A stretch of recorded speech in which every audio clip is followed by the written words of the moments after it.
must be our goal and our guide. And all that we strive for as a human family, dignity and hope, progress and prosperity, depends on peace. But peace depends on us.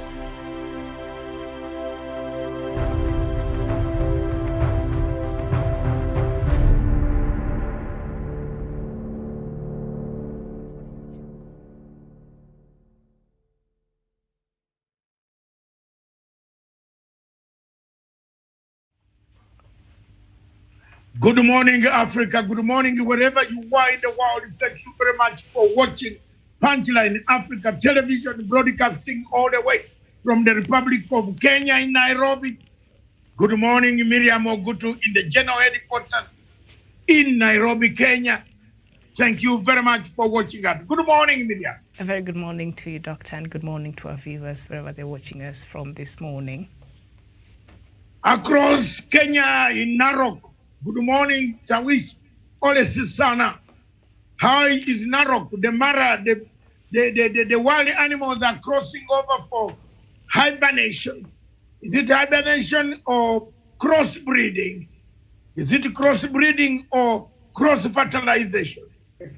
What is it that they are crossing over to come to Kenya to do? It shows Kenya is superior. Wallahi. Thank you very much this morning. Tawish from Narok. Good morning. Good morning to you, Dr. Masanga. Indeed, it's a combination of all factors you have mentioned. Good morning to my colleague panelists, Douglas Bundikirimi, Sean Wesonga, and Javan Karanja, and of course, Miriam Ogutu from our general headquarters in Nairobi. It's a great pleasure to be with you this morning, indeed, to contribute on this program. Over to you, Dr. Masanga. Thank you very much, viewers, wherever you are, again in the world watching us. This is the only African station, Pan-African station, 6 years ago, to talk about African issues. We are here. Thank you very much. Across in the mountains of Aberdares, the slopes of Aberdares, Mount Meru, and the Mount Kenya. East is Meru. And across there we have none other than Douglas Kirimi. I don't want to use the other name, which is not going to be very good for our topic today. But it's a very good name, and that our topic we have to tone down today. We must thank our efforts of diplomacy, please. And then is none other than Douglas Kirimi. I believe Miriam has briefed you already. Thank you very much. Douglas Kirimi from Meru, a candidate for an MCA ticket on Jubilee Party of President Uhuru Muigai Kenyatta. You must make sure you are given that ticket, and I will make sure that it comes to you. Then you start from there for future generation. Good morning, Douglas. Good morning, Dr. David Matsanga, and also to my co-panelists, Oresisana Tawish, and also Sean Wesonga, Miriam Ogutu at our headquarters, and our crew at our headquarters. And also, Doctor, thank you for that wonderful introduction. If you called me an expert on Mogadishu and Somalia, that would not hurt my future chances of getting jobs at AU or anywhere, World Bank or anywhere in the world. That would be very good. Thank you.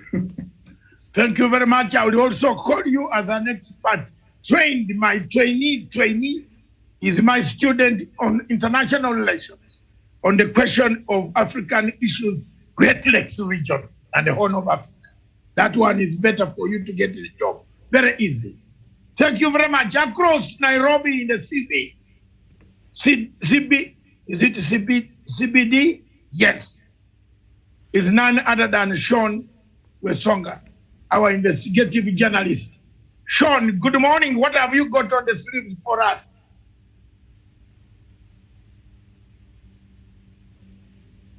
Sean Wesonga. Matsanga David, and of course, yes, a very, very good morning, Dr. Matsanga David from the Political Command Center of Punchline Africa TV. And of course, Nairobi CBD is quite a chilly morning over here, and I'm just happy to be. Yes, you are happy to be. Seems to be having a bit joining of a the conversation this morning. Good morning.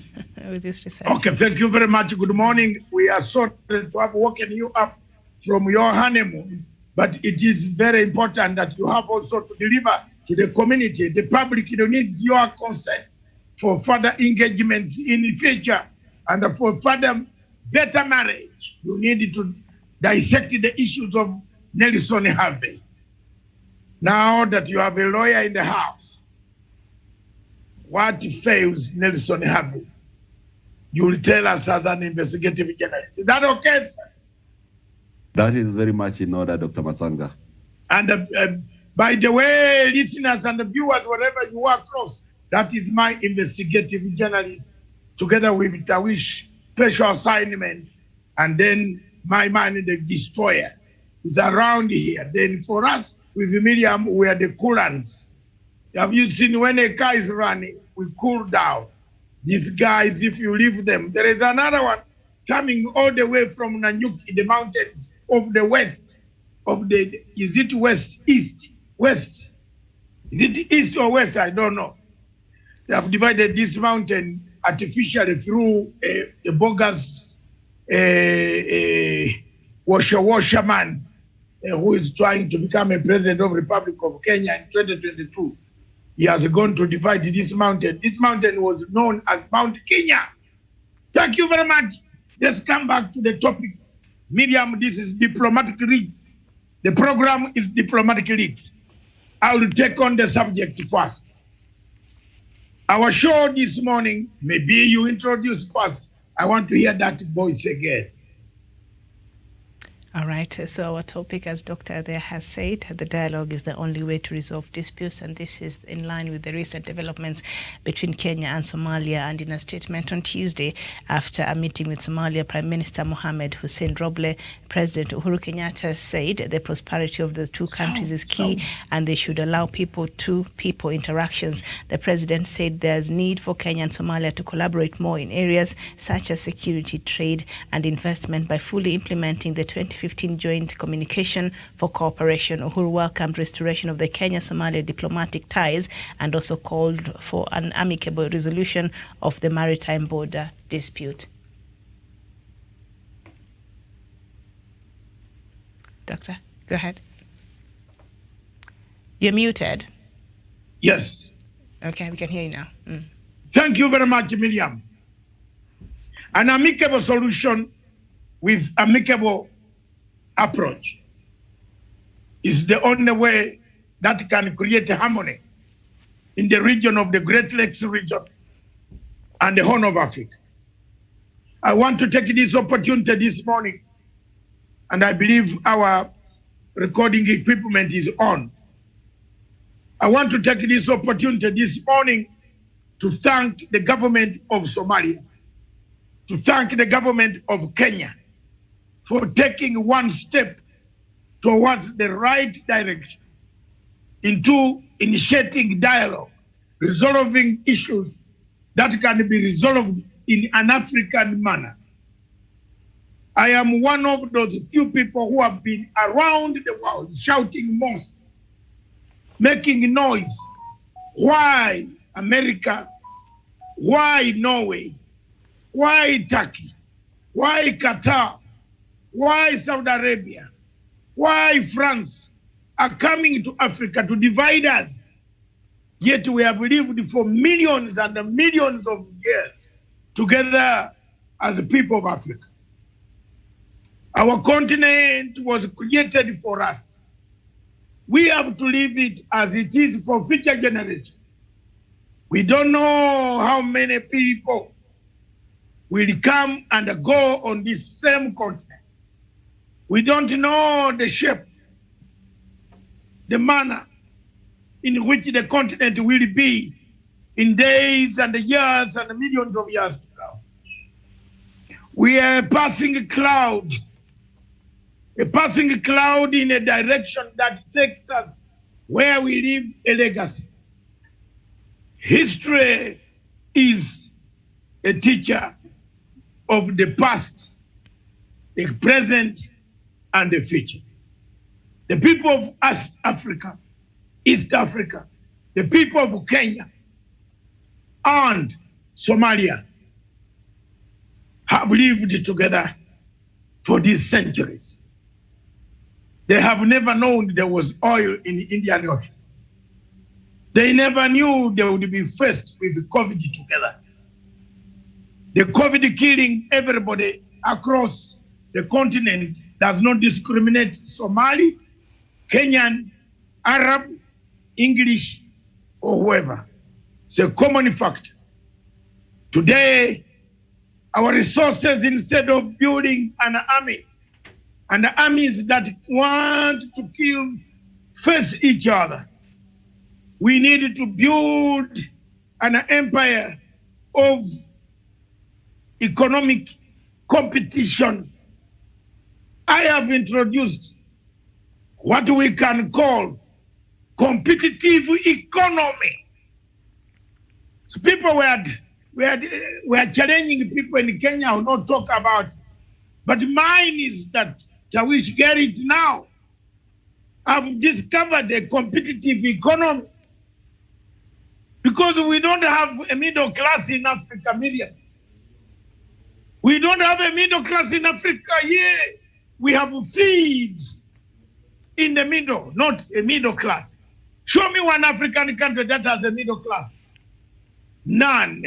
Show me in Mogadishu who is the middle class. None. Show me in Kenya, in Nairobi, who is the middle class. None. If you stopped all the people on the streets of Nairobi and asked them how they got those houses, if you stop the people in the city of Mogadishu, how they have built up this city once again, somehow, somewhere, they must have done something which is not in normal sense, the right direction. Therefore, we have no middle class. Therefore, we must build dialogue based on an African competitive, not jealousy, not ego. I want to take this opportunity to thank President Farimajo for taking one step forward to allow his Prime Minister to come to Kenya to seek dialogue. Yea, I might have had differences, Your Excellency, but this is how Africa is shaped. Your Excellency, President Farimajo, one African like me must stand up and protect you. Look at your height and how you are built. You are small. You need a big African like Matsan to speak up so that the Bazungu can fear, so that they don't touch you. So I stood up and spoke against the ICJ cases. I did it in favor of both countries to come on table. I wanted that dialogue to happen. I did not want to go to the United Nations Security Council route. I have gone there, and I will still go there if dialogue is not completely open. I stood up to speak because I wanted to pump sense. You needed an activist like me of international stature, a man who can recite what are the capitals of the world. Out of 191 capitals, I can tell you 182 without looking at the Google map. You need such a person. You need a person who knows what international relations is to shout, and that man is here. You need a person who defends people. You need a person who tells people the truth, that the uniforms that Al-Shabaab is wearing resembles the uniforms that Saudi Arabian army has.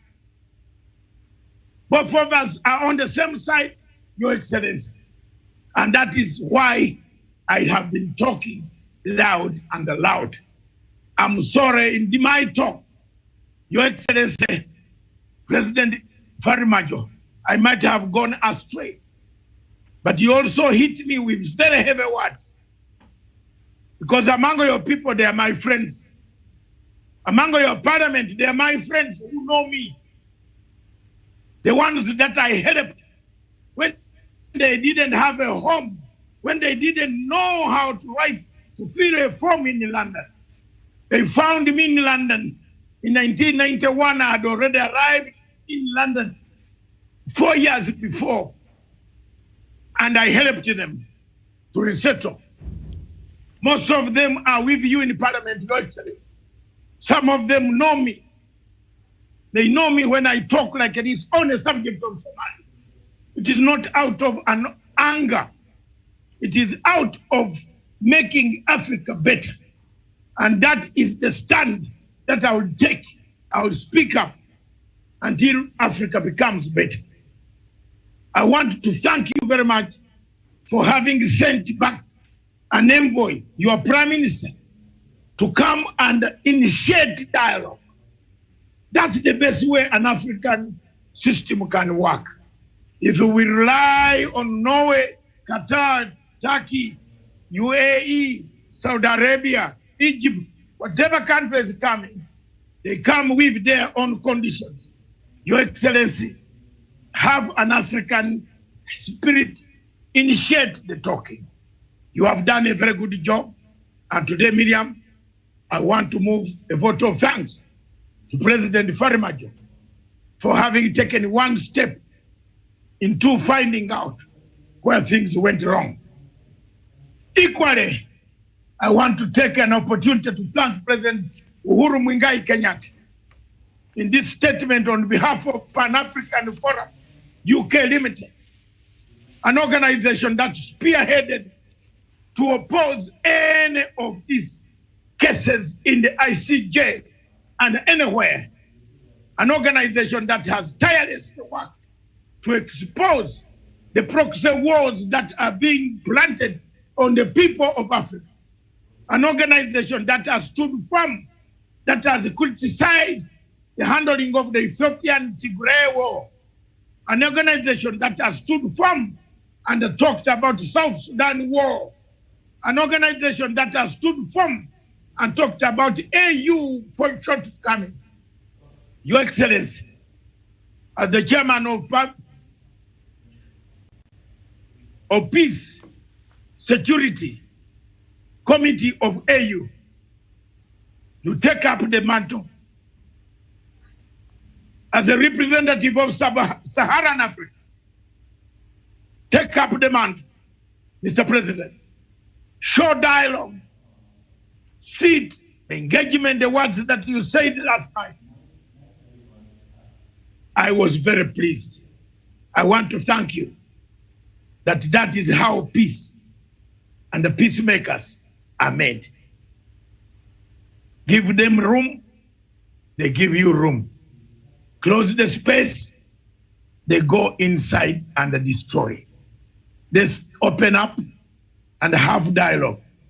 I want to take this opportunity to thank my station, all my people, those who stood by us while we are discussing the question of Somalia, that there is nothing that stops us to say what we want to say on Africa. Africa is our continent. It is our business. If Africa goes wrong, we are to blame. If Nigeria sinks as it is sinking, it is sad that we must talk about it. If South Sudan is coming back to war, this channel will talk about it. We have already warned the people about South Sudan. Your Excellency, President Uhuru Kenyatta, that there is an army that is destabilizing Southern Sudan. I warned it several times. I've been speaking about it. Now the truth has come and it is coming back. The war is returning. Do we sit down and fold our hands? We still have enemies. Americans are debating and leaving us to fight our own war. The war they created us to fight up to the end. Is Africa ready for this? As a head of the United Nations Security Council Sub-Saharan delegate on the rotational basis. It is very important that means are discussed, solutions are found out.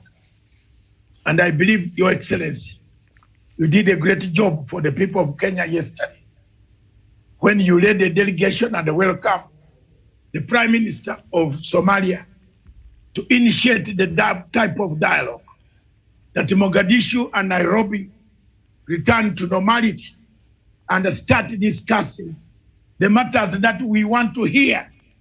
We want to hear about development. We want to hear about blue economy. We want to hear about competitive economy. Tawish Makana word. Competitive economy. Forget about bottom-up economy. Competitive economy. Someone has been challenging people that they have not brought. I have now invented Matsanga. That is what you should follow. Because I studied political science.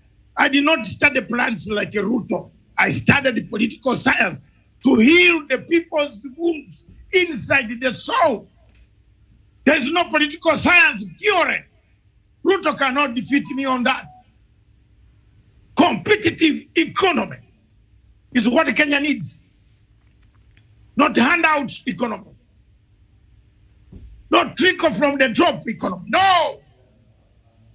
Miriam, you are going to see them jump with the word now. You need a very senior person of my status, 65 years. What do I need from the earth now? Haven't I done my best? My children have grown. Haven't I done? I've seen grandchildren. The first grandchild is soon approaching to 18. Haven't I done it? I will see what you call in Maasai grand. So what else do you want from me? I must leave a legacy of talking for Africa, to protect Africa. Diplomatic leaks looks behind who is bringing chaos in Africa. The countries that sell uniforms to Al-Shabaab. Are you happy when you see the same uniform Al-Shabaab is wearing is the same uniform Saudi Arabia Army is wearing? Who's speaking about this? Mugabe is gone. Nyerere is gone. Obote is gone. Kaunda is gone. Mandela is gone. Gabriel Nasa is gone. Sakutura is gone. Abraham Silas is gone. Jomo Kenyatta is gone. Patrice Lumumba was killed. Who else do you want to speak? If I can't speak. If one man from the mountains of eastern Uganda, tall, 6.2 inches, feet, stands up and says, I'm speaking, come what may, I am telling France the truth, that the French are the problems of Africa. If one man stands like me, and I said there will be a proxy war in East Africa, 4 years down the lane, it is here. It is in here, East and Central Africa. Isn't there a proxy war? If anybody here listening to me can challenge me that I didn't say, I play those clips. Isn't there a proxy war now? A good proxy war. Rwanda and Uganda have closed their border. I'm still working behind the enemy line. Both of them not enemy, friendly lines. Because I'm a great friend of Kagame. I like Kagame. Was slightly younger in the Liberation Front. They were in NASA, we are in Chikos Maroon, 208 KJ.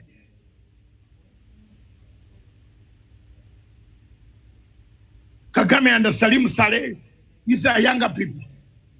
They have big bodies and tall height. but they are young. Some of us were already in these things. I'm talking slightly. You have to talk behind quietly and open the border between Uganda and Kenya. We needed that border opened. We shall talk, and I will talk. President Museveni himself gave me his numbers. 8 of them. Fortunately, 6 have not worked. 2 still work. Don't waste your time talking, oh, Matsanga, oh, this. I pick a phone and I say, Your Excellency, there is a war coming there. Because I'm not a warmonger anymore. I shook up hands and I said, I'll remain a peacemaker. And the president appointed me a peace ambassador on tape, on video, which I can play for you. Yes, if he says no, I play it. But the president will not say no. The people who gongered my money are the ones who will say no. It was not there. But the Prime Minister of the Republic of Uganda, former Prime Minister Rugunda, Okello Oryem, were in the same meeting, and they will not say it was not there. So how do you appoint a bad man to be your peace emperor? I brought peace. That's why I'm very happy that today Somalia and Kenya have finally come to start. They have started talking. Those who did not want them to talk, sorry. But for now, let's take one step, Miriam, at a go. That the peace talks, the talking is going on. It can start, we can help. And a court ruling that comes out is not helpful to the region.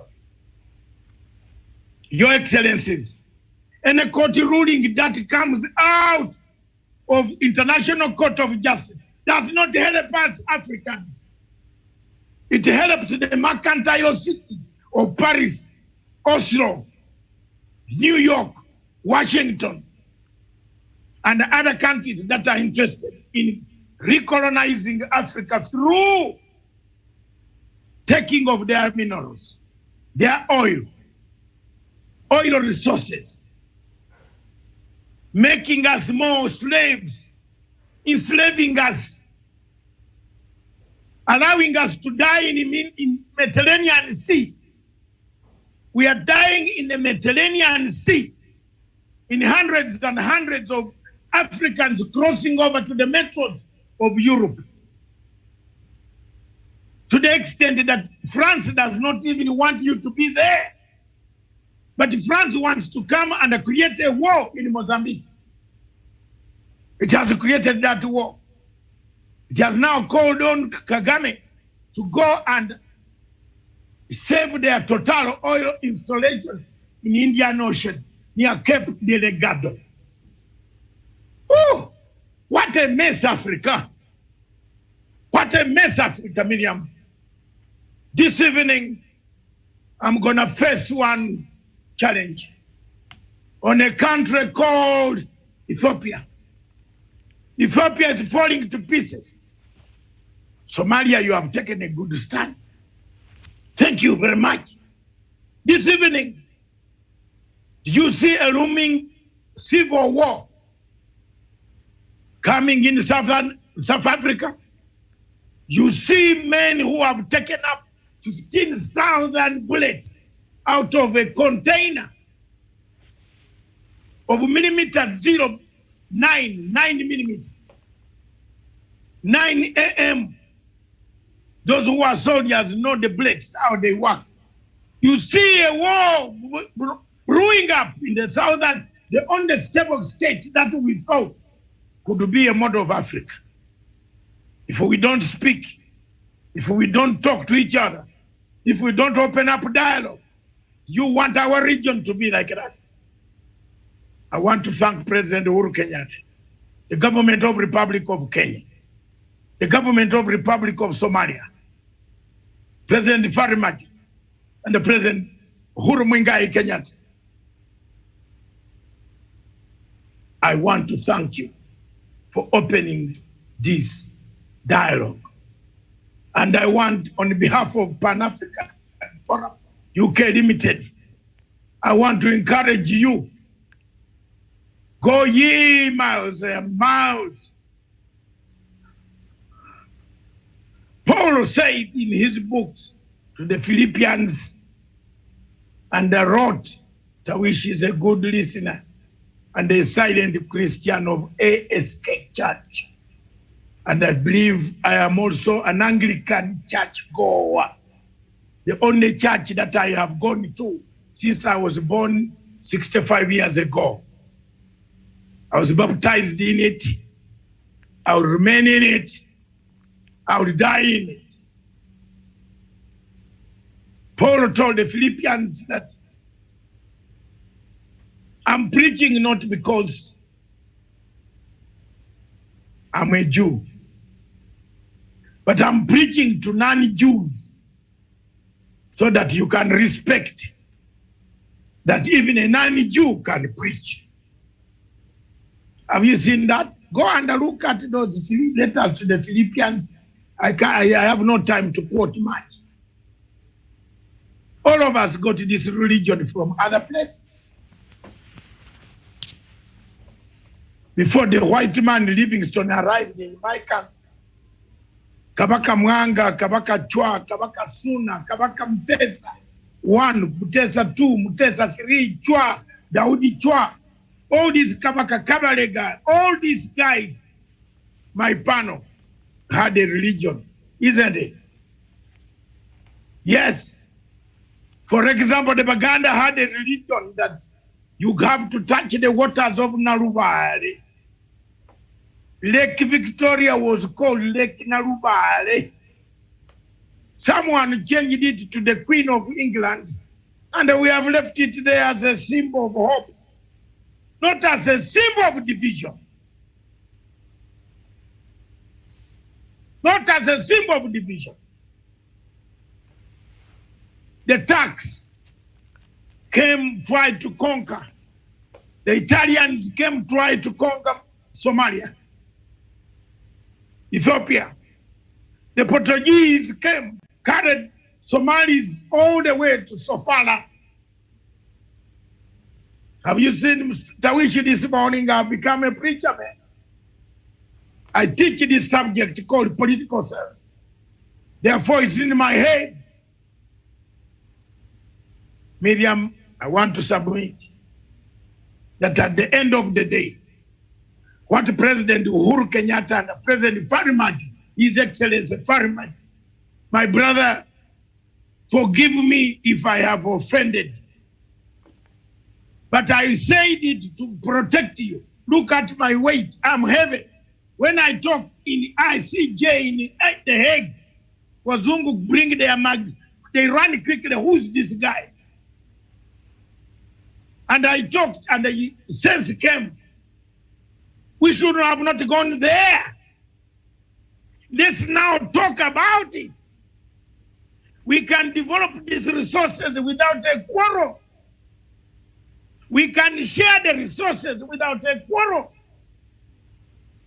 What is difficult for you not to sit down and analyze why Africa has fallen and is trying to fall to pieces? Why you want to hold an election, the most expensive election in the world on the continent of Africa is found in Tawishi's home. You are the most expensive guys. As if God created Plato Republic, Socrates, Aristotle told you that Kenya alone will have the most expensive democracy of electing MPs. Hey, Miriam, how good, how special were the Greeks to you? You have an election where a presidential candidate in Kenya must have $4.4 million. Are you buying the entire Kenya? When you don't have even a cylinder. Some cylinders are missing Some hospitals have no cylinders. Learn from the past. Look at why some things of colonialism are bad and some things are good. I submit. I support dialogue between Mogadishu and Nairobi. Thank you, Miriam. All right, thank you so much. And during that meeting, Roble, who is the current Prime Minister of Somalia, promised to look for opportunities that will lead for lasting stability and peaceful coexistence of the two nations based on mutual respect and genuine cooperation. The current Prime Minister of Somalia, Mohamed Hussein Roble, seems to have taken a different turn compared to his predecessor, Hassan Haire. And I know, Doctor, we've had these conversations before. We've seen him when he was put in charge of organizing for the next elections. He seems to have gathered everybody to the table, and there seems to be a direction, a proper direction and a clear direction of Somalia moving forward. So since he's assuming this office, a lot of things have been happening there in Somalia positively. That is just observation I have made, comparing him and his predecessor, Samuel Tawish, the recent development between Somalia and Kenya. What are your thoughts? Very well. Thank you so much, Miriam, for that question. And thank you, Dr. Masanga, for that candid remarks you've actually submitted on this particular topic.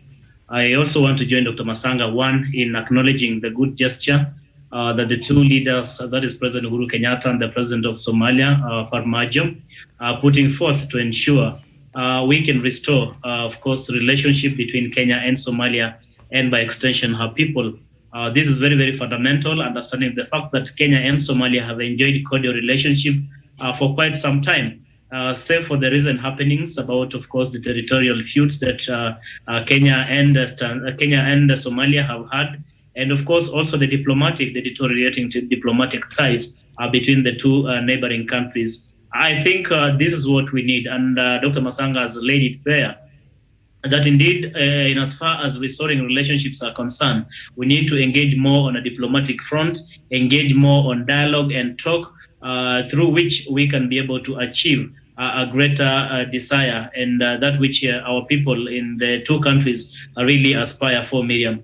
This has renewed the hope and offers a solution to what appears to have been a falling dalliance between Somalia and Kenya. And as we move forward, Miriam, I think the fresh diplomatic lobbying will in effect diffuse the intense tension that saw ties between Somalia and Kenya really fall to a historic low. You've seen even to the extent that Somalia at some point had to recall its own diplomat in Kenya, and so did Kenya. And such kind of happenings are not really welcome, are not sending good signals for countries that continue to depend on one another, countries that have had symbiotic relationship. I mean, Somalia to a large extent has been but depending on Kenya and the rest of the East African region want to stabilize and ensure that peace is restored in Somalia. And so in essence, Miriam, Somalia and Kenya, Uganda, Tanzania, and others cannot actually live as islands. They cannot live like, they cannot pursue a lonely path. They can only but engage one another to ensure that they pursue that which is good for their people. There's also greater need for both countries, Miriam, to sustain these talks in good faith to ensure a lasting solution, especially on that question of the territorial dispute or feud, if you like. Because again, I think that is what appears to have completely deteriorated the relationship between Kenya and Somalia. And if we can really consider through such kind of an avenue that we have today to have Somalia and Kenya engage through such a kind of diplomatic approaches, then we might as well see that we can find a solution to this maritime dispute that we are having today at the International Court of Justice. Because again, regardless of whichever way the court is going to rule in this particular dispute, it may not necessarily serve for the interest of the people of Kenya or Somalia. Because again, there's that which Kenya wants out of this particular ruling, and there's that which, of course, Somalia wants. And I want to hope that each of them really wants this ruling to be in their favor. And what then happens to the one which feels that they have been disadvantaged through that particular ruling? Are we going to allow it just to completely deteriorate the relationship, or is there a way we can engage on another front to ensure that our relationship has been restored. Finally, Miriam, as I submit on this, I think it is also important for us to commit to restore the spirit of good neighborliness, because again, Kenya and Somalia, God put us here to be neighbors. It is not by choice that Kenya and Somalia really enjoy the neighborhood that we are today. I mean, it is by default. It is God really who created us that way. It is God who put Kenya and Somalia where we are today. And therefore, we can only but find a way on how we can coexist positively and harmoniously without, of course, eroding that particular, of course, a good spirit that has been putting us together. For now, Miriam, I submit. Very well. Thank you so much. Douglas Kiribe, I know we've had this conversation so many times before, calling out on Somalia, but today both Kenya and Somalia seems to have taken a very positive step towards restoring the severed diplomatic ties. What's your thoughts? Thank you, Miriam. And I also wish to join Dr. David Matsanga and the rest of the panel, and also people of goodwill across the world, to thank the President of Kenya, His Excellency President Uhuru Kenyatta, and the Head of State and the President of Somalia, Mohamed Abdullahi Farmajo, for this positive engagement between Nairobi and Mogadishu, so that we can be able to now continue working on our common ambitions as two neighbors who have stood for each other, two neighbors who have seen the worst and the better for each other, two neighbors that can be able now to forge a great future ahead. Thank you for the President of Somalia for putting his best foot forward as far as this issue is concerned, and also to the President of Kenya for reaching out to his brother, President Mohamed Farmajo, and every stakeholder that has been able to make this happen, and even to Dr. David Matsanga for calling President of Somalia and President Uhuru Kenyatta, for the government of Kenya and the government based in Mogadishu, the government of Mohamed Abdullahi Farmajo, to engage in a meaningful discussion, in a meaningful truce that is going to take these two countries forward. I understand, Miriam, that going forward, that these countries will continue their engagements, will continue restoring their diplomatic relations, and at best, Miriam, are the people who have been displaced from Somalia, over 400,000 Somalis that continue living in Kenya as refugees, and even some other numbers outside the world. We are praying that these people will also find a home in their own country, so that they can participate in bettering their own country, building their own country, and for two neighbors to continue coexisting together and also working on their common ambitions in terms of infrastructure, education, humanitarian assistance, and also working for the people and welfare, for the good and the welfare of the two nations. I submit, Miriam, and thank you once again to the two presidents, to the two nations, that they cannot be able to coexist as enemies, but only coexisting as good neighbors for our own ambitions, and even for good neighborliness that we have always exercised towards each other for so many years, Miriam. Thank you.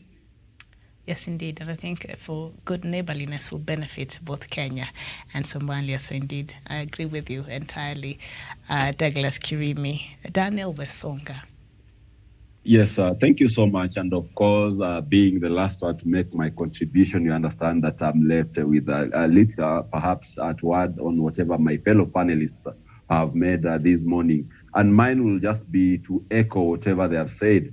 And Miriam, I'll say without any shadow of doubt that this is a very, very good sign for both Kenya and Somalia. You know, initially, we have been having a very, very tense diplomatic relations, and we have been living in suspicion of one another. Even when you go to social media platforms, Somali people and the Kenyan people have not been having a very so-cordial relationship, so to say. But now this meeting between President Uhuru Kenyatta and the delegation from Somalia actually now brings a new light at the end of the horizon for both countries. And that sets a pretext or a stage for the both countries to be able to be solving their problems amicably in the coming days. And as one of the panelists has said, that even we on matters regarding the maritime issue that was Tarwish, we expect now that the two governments are going to have a very, very amicable solution outside the ICJ so that the region can move forward.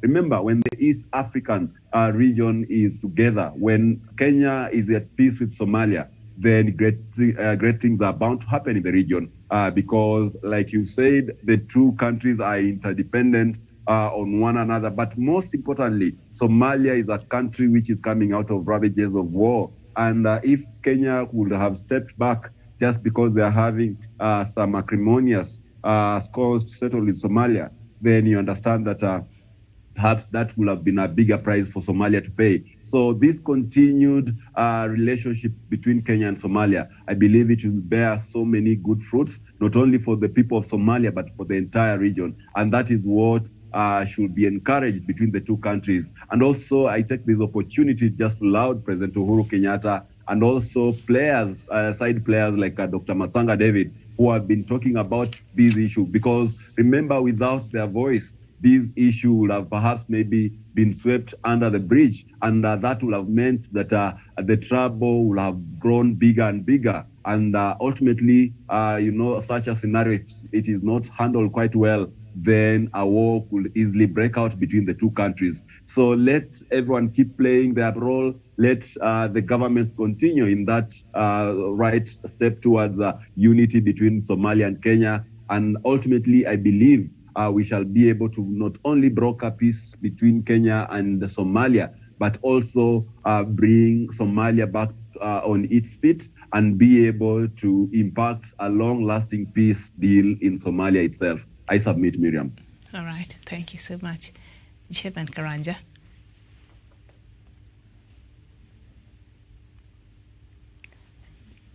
All right, so Chairman Karanja seems to have had a problem with his connection there. I think now I'll take us back to Dr. David Matsanga in case there's anything else he wants to add to that. But just to remind us, relationship between Kenya and Somalia have been strained for some time over economic and maritime boundary issues. Kenya and Somalia have a long-standing unresolved maritime boundary dispute that officially started in 2014. Somalia sued Kenya at the International Court of Justice for unlawful operations in its maritime territory along the Indian Ocean. The case is still awaiting the court's resolution, and I think the judgment is meant to be made sometimes back next month, so we are waiting to see how that will go. And their relationship further deteriorated over the past few years, mainly over Somalia's Jubaland state, which borders Kenya. And Jubaland is a crucial security partner to Kenya in the battle against Al-Shabaab. But Somalia's President Mohamed Abdullahi Mohamed, or famously known as Farmajo, wants to centralize power and remove Jubaland's President Ahmed Mohamed Islam and Madobe. And we've seen that play out there in Somalia. But now there seems to be a new dawn. Doctor? Yes, back to you as we conclude the show. First of all, I've said what any African would say. Wars don't serve Africa. Mm-hmm. They don't serve our interests. Mm-hmm. Wars serve the interests of those who supply arms for us to fight. Most of the countries coming in the conflict zones of Africa have interests. We saw last week in our Pan-African Forum in Mombasa, when we held a powerful, successful conference, where people, you saw yourself, you heard it for yourself, mm-hmm. how people take money out of Africa when they have created a conflict. How these European countries are lining up to see Kenya and Somalia fight. Then they land in to say we are doing humanitarian, we are delivering humanitarian. You see, look at what they have done to Tigray and Ethiopia. The UN itself is at a loss. It doesn't know what to do, but they are saying, allow us to take humanitarian chakula, food, when you have already allowed the people to fight? Why should Somalia and Kenya fight when they can sit down now and engage each other? I want for me, and I'm going to go. I don't care, damn man. I'm going to go again. I am going to write again. Miriam, because God gave me English language to write. I'm going to write, to create. I'm going to write to the United Nations Secretary General again. I've written, and you see, there are people who don't know. Some of them think these letters I write, I keep them in my toilet. My friend, I've been around for a long time. I have worked with Guterres long time ago in the Darfur situation, when he was a Minister of Foreign Affairs of Spain, no, Portugal. I've met him in Khartoum several times when we were searching for peace with Thabo Mbeki. I've been there in these conflict zones. I know how to filter my letter to go in. You can be an ambassador in New York, but you cannot defeat it. So let people know that. And I want to I'm going to write again to remind Kenya and Somalia there is a very serious matter that you have to resolve. One, the court should not make any ruling. The case should be deferred. A deferral. Let the two governments, ministers of foreign affairs, look at that direction only. Let's not have shortcuts wasting time. Those judges to make a ruling on that matter in September, Miriam, which is coming a few days. Today is 11th. I don't know where it's 11th or 12th, I don't know. It's 11th. Mm-hmm. It means there are 20 days left. September is near. Once a ruling is made, and I'm repeating so that Kenyans can hear, some of them should hear this. The ruling is made, it will create tension in the Indian Ocean. I'm also speaking to Somalis to hear. The Somali government must know, should know, they are the people who went to ICJ to take the case. Now you have engaged, you have started engaging your counterparts in Kenya. Move faster, quietly. Ask the UN Security Council, Secretary General, to defer. The General Manager of International Court of Justice is Guterres. The General Manager of International Criminal Court, ICC, who can stop any case under Chapter 7 of the United Nations Security Council, Article 39 and 40. Diplomats in Kenya, wake up. Don't come here to tell us on TV, oh, we are doing very well. We are doing very well in Kenya. We are doing very well here. We are sitting, we are working. No. Pursue that article. And tell the world there is a threat to peace. Miriam, am I right? True. Let's not hide. Yes, the two have met in Mombasa. What next? What next? If the court If they meet and they don't write to the court to avoid making a decision on this case, the court will go ahead to make a decision that it will become very difficult for again Kenya and Somalia to sit down when a decision has been made. Have you marked my word again? Write it down, because usually you are very good at reminding people on this date. Yeah, thank you. Write it down. If you think I'm wrong, if a court makes a decision on this case, it will be very difficult for the either party to engage itself in dialogue.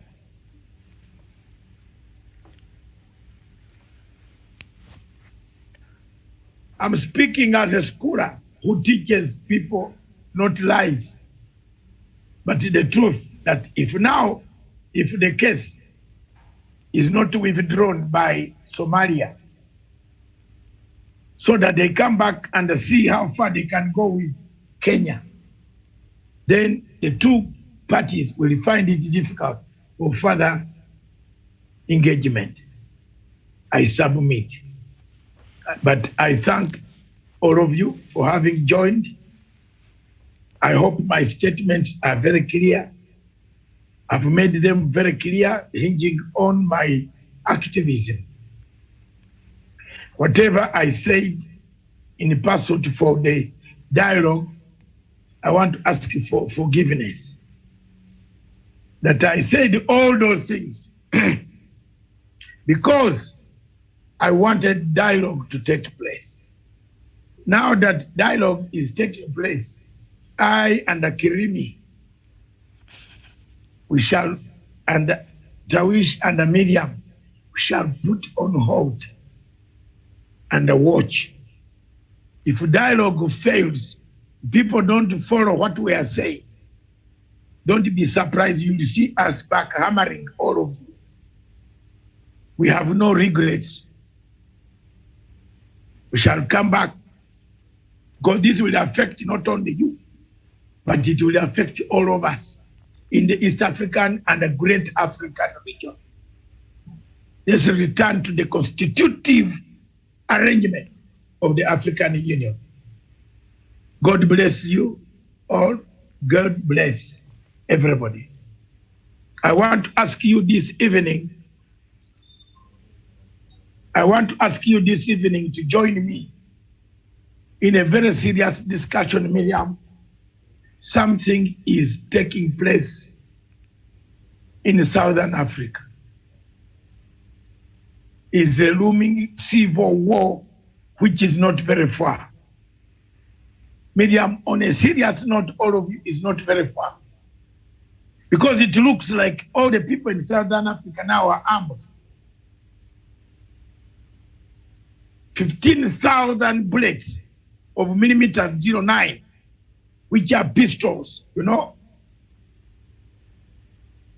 Containers were broken in, guns were taken. What are people preparing for? Someone has set South Africa to a fire. It is burning. My dear sister, I will be here at 7 o'clock to dissect the plight of Africa. South Africa, is it on the brink of collapse? That's the topic. Is South Africa on the brink of collapse? Join me at 7 o'clock East African Standard Time on Matanga Africa Perspective on that topic. God bless you. God bless everybody. Thank you. Thank you. Thank you. Thank you. Katonda abalinde, mwebale nnyo. Thank you.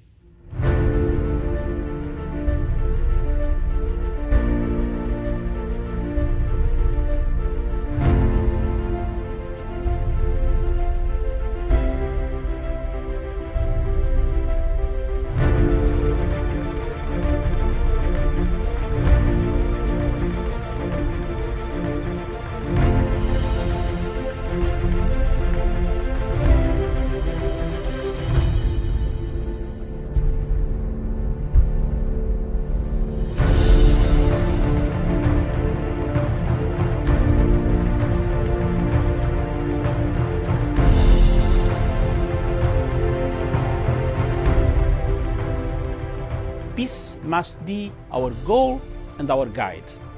And all that we strive for as a human family, dignity and hope, progress and prosperity, depends on peace. But peace depends on us.